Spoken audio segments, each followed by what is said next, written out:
Elle était battue, affamée, trahie par sa propre famille. Mais ce qu'elle ne savait pas, c'est que l'homme qu'elle nourrissait en secret allait changer sa vie à jamais. Préparez-vous à une histoire que vous n'oublierez jamais.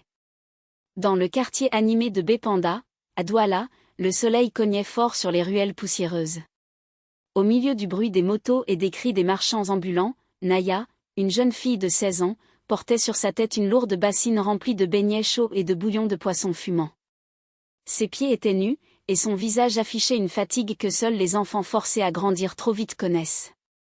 Orpheline de mère depuis plusieurs années, Naya vivait avec son père, Monsieur Mbarga, un chauffeur de camion qui passait la plupart de ses journées sur la route.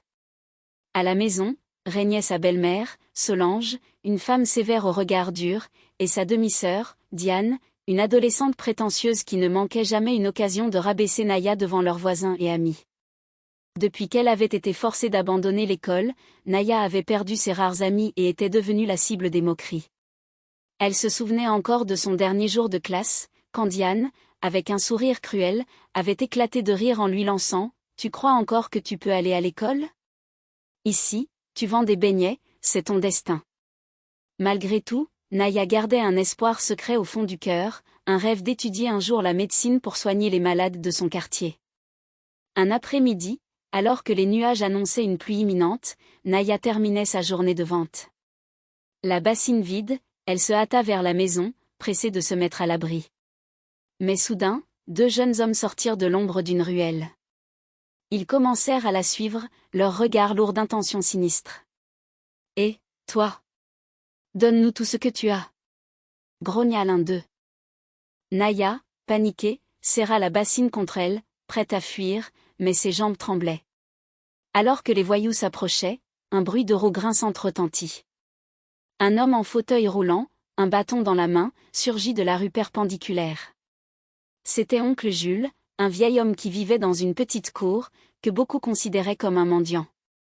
D'un geste vif et surprenant pour quelqu'un en fauteuil, il frappa les voyous avec son bâton, qui s'enfuirent en jurant. Naya, tremblante, le regarda avec admiration. « Merci, oncle Jules. Tu m'as sauvée, dit-elle, essuyant une larme. » Les jours suivants, Naya lui apporta en secret une part de ses beignets et de son bouillon. Ils devinrent amis malgré leurs différences, et elle lui confia ses peines, ses espoirs, sa vie difficile. Mais ce lien fragile fut bientôt découvert. Diane, jalouse et méprisante, surprit une conversation entre Naya et oncle Jules. Courant tout raconter à Solange, elle mit le feu aux poudres. Solange, furieuse de voir Naya gaspiller son énergie avec ce vieil homme inutile, la battit violemment, lui interdisant de parler à oncle Jules. Elle la força aussi à travailler plus dur, la privant parfois même de repas. Mais la résilience de Naya était plus forte que la douleur. Chaque jour, malgré la faim et les coups, elle trouvait un moment pour aller voir oncle Jules, cherchant réconfort et sagesse. Alors que tout semblait s'effondrer, un événement inattendu allait bientôt bouleverser la vie de Naya à jamais. Les jours passaient, et malgré les coups et la faim, Naya continuait à nourrir l'amitié secrète qu'elle avait tissée avec oncle Jules. Chaque soir, après avoir vendu ses beignets dans les rues poussiéreuses de Bépanda, elle déposait une part de sa maigre nourriture près de la petite cour où vivait le vieil homme. Ils échangeaient des mots doux, des rêves d'un avenir meilleur, et un espoir que personne ne pourrait briser. Mais la complicité fragile entre Naya et oncle Jules n'échappa pas longtemps à l'œil acéré de Diane, la demi-sœur jalouse et rancunière. Une après-midi, en rentrant plus tôt de l'école, Diane surprit un échange complice entre Naya et oncle Jules. Son visage se déforma de rage et de jalousie. Elle courut aussitôt raconter la scène à leur mère, Solange. Solange, femme dure et avide de contrôle, vit dans cette amitié un affront à son autorité et un obstacle à ses plans. Elle convoqua Naya dans la cuisine, son regard noir comme la nuit. « Tu oses encore gaspiller ton temps avec ce mendiant ?» cria-t-elle en saisissant la frêle jeune fille par le bras. Les coups pleuvèrent, violents, cruels. Solange, aveuglée par sa colère, frappa Naya jusqu'à ce que la jeune fille s'écroule au sol, les larmes roulant silencieusement sur ses joues. Puis, dans un acte de punition extrême, elle la priva de nourriture pendant 10 jours, espérant briser son esprit. Mais Naya, malgré la faim qui rongeait son ventre, refusait de se laisser abattre. Chaque jour, elle cherchait oncle Jules, et son courage se renforçait grâce à sa présence invisible et rassurante. Un matin, alors que le soleil éclairait à peine le quartier, 2 voitures noires s'arrêtèrent devant la maison de Naya. Des hommes en costume sombre descendirent, au pas décidé. Ils étaient venus chercher Naya, annonçant qu'ils venaient de la part d'oncle Jules. « Mademoiselle Naya, vous êtes priée de nous accompagner. Oncle Jules souhaite vous voir. » Solange, d'abord méfiante, s'éclaircit la gorge en entendant parler d'argent. « Combien voulez-vous pour laisser partir cet enfant ?» demanda-t-elle, les yeux brillants d'avidité. Les hommes, impassibles, lui tendirent une somme d'argent importante. Aveuglée par la perspective d'un gain rapide, Solange accepta, pensant vendre sa belle-fille pour une simple journée. Naya, elle, ne comprenait pas ce qui se passait. Elle fut emmenée dans un immense gratte-ciel de verre.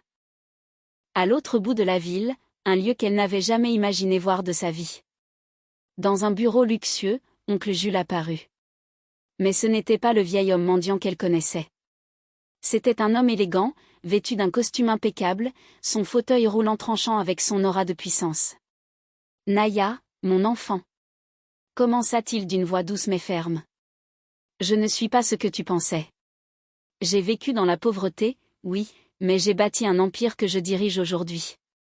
J'ai observé le monde déguisé, cherchant une personne avec un cœur pur, digne de porter mon héritage. » Il expliqua comment, enfant, il avait lui-même souffert de la cruauté de sa belle-mère, et comment il voulait offrir à Naya ce qu'il n'avait jamais eu, une famille, une chance.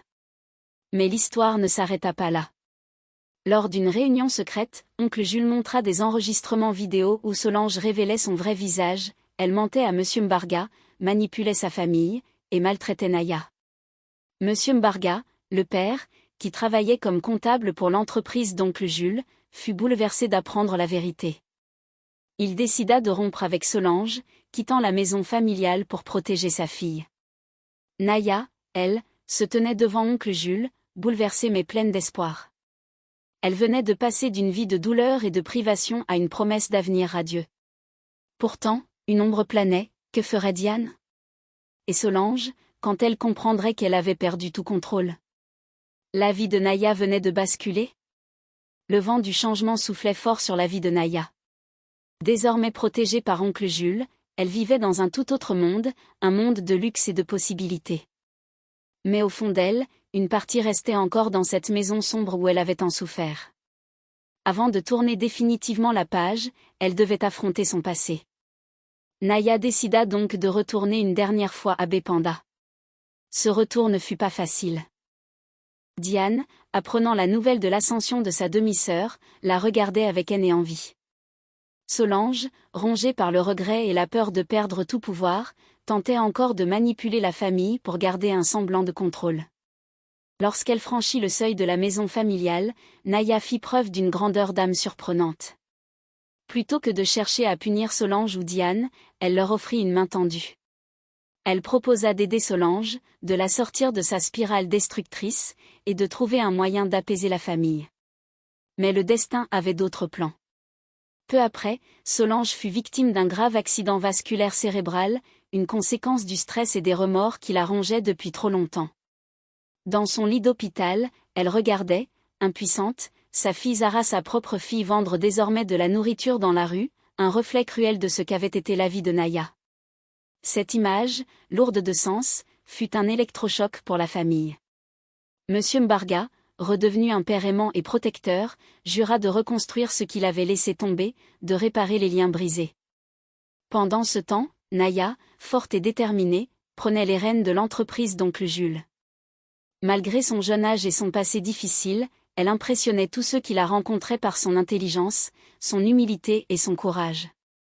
Elle ne voulait pas seulement diriger un empire financier, mais aussi créer un changement durable dans la vie des personnes comme elle, celles qui, un jour, avaient cru que leur destin était scellé par la misère.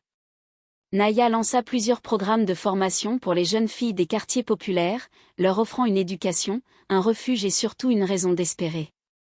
Elle devint un symbole vivant que la bonté et la persévérance, même dans les pires épreuves, pouvaient ouvrir des portes que personne n'aurait cru possibles.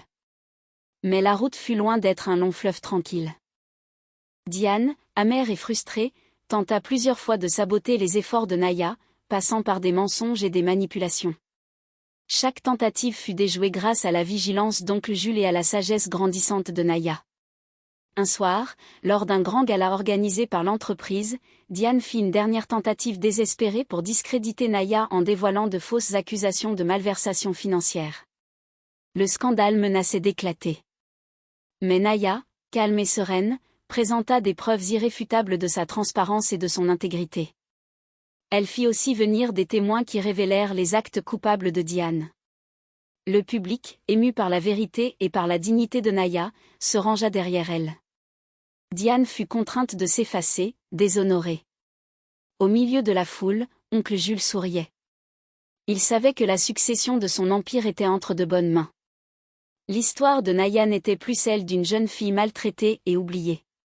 C'était l'histoire d'une reine, d'une femme qui avait transformé la douleur en force, la trahison en pardon, et la pauvreté en richesse d'âme. L'histoire de Naya nous rappelle que la vie peut être cruelle, que la trahison et la souffrance peuvent frapper là où on s'y attend le moins. Mais elle nous enseigne surtout que la bonté, la patience et la persévérance ont un pouvoir immense. Même quand tout semble perdu, il est possible de se relever, de reconstruire et d'écrire un nouveau chapitre, plus lumineux. Naya n'a pas seulement changé sa vie, elle a changé le destin de toute une communauté, prouvant que le vrai pouvoir ne réside pas dans la richesse ou la vengeance, mais dans la capacité à pardonner et à offrir une seconde chance. La morale de cette histoire est que, dans ce monde, ne sous-estime jamais la force d'un cœur pur. La vie peut te mettre à terre, mais c'est ta volonté de te relever et d'avancer qui déterminera qui tu es vraiment. La vraie richesse, c'est l'amour, la dignité et la générosité.